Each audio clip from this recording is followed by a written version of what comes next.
ఏమండి ఏం తోచట్లేదు, బోర్ కొడుతుంది. ఓ హర్రర్ సినిమా చూద్దామా? సరే వెళ్ళి మన పెళ్లి సీడీ తీసుకురా చూద్దాం. హలో, ఎవరండి? హలో, రవి ఉన్నాడమ్మా? డబ్బులు తీసుకుని చాలా రోజులైంది. ఎన్నిసార్లు ఫోన్ చేసినా లిఫ్ట్ చేయడు, ఆన్సర్ చేయడు, మెసేజ్ చేయడు, ఏమి చేయడు. ఎప్పుడు వస్తాడు అనుకుంటున్నాడు అసలు?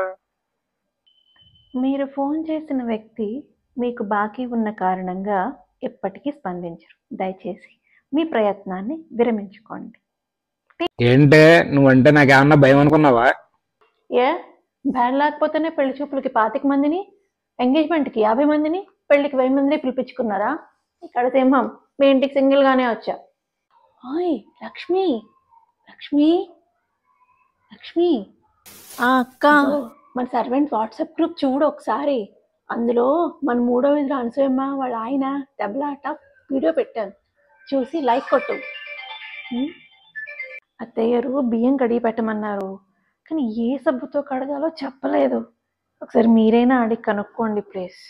సబ్బుతో కడగడం ఏంటి, సరుపుతో అనుకుంటు కదా కడుగుతారు. హలో, గుడ్ మార్నింగ్ లాయర్ గారు. నా విడాకుల కేసు ఎంతవరకు వచ్చిందండి? ఏదైనా బలమైన రీజన్ ఉండాలి కదమ్మా, చూపించాలి కదా మనం కోర్టుకి. రీజన్ చూపించకపోతే ఎలాగా? రీజన్ కావాలి అంతే కదా మీకు. అతను నా వాట్సాప్లో ఉన్న మెసేజెస్ అన్ని చదువుతున్నాడు వితౌట్ మై పర్మిషన్. ఇదే రీజన్, రాసుకోండి.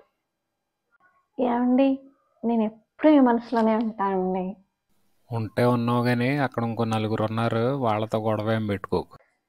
ఏ విడాకులు ఇస్తాను లాయర్ దగ్గరికి వెళ్తా అన్నారుగా, వచ్చారే? ఆ లాయర్ వాళ్ళ ఆవిడ అతన్ని బట్ట ఉతకముందంట, బిజీగా ఉన్నాడు, రేపు రమ్మని. హలో అక్క, ఏంటి వనజ వాళ్ళ ఇంటికి వెళ్ళావట కదా, కొత్త దంపతుల విశేషాలు ఏంటి?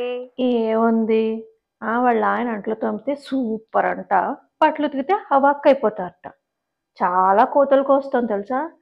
మన మొగుళ్ళు ఇన్నేళ్ల బట్టి చేస్తున్నారు కదా, ఇంతకన్నా గొప్పగానే చేస్తారు. మనం ఎప్పుడన్నా చెప్పుకున్నావా ఏమిటి?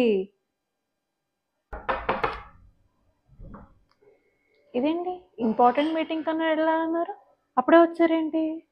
ఏదైనా ఇంపార్టెంట్ పని మీద వెళ్ళేటప్పుడు ఎక్కడికైనా ఆడకొద్దని నేను చెప్పే కదా. నేనెప్పుడు అడిగాను? నువ్వు కాదు, ఆటోడు అడిగాడు.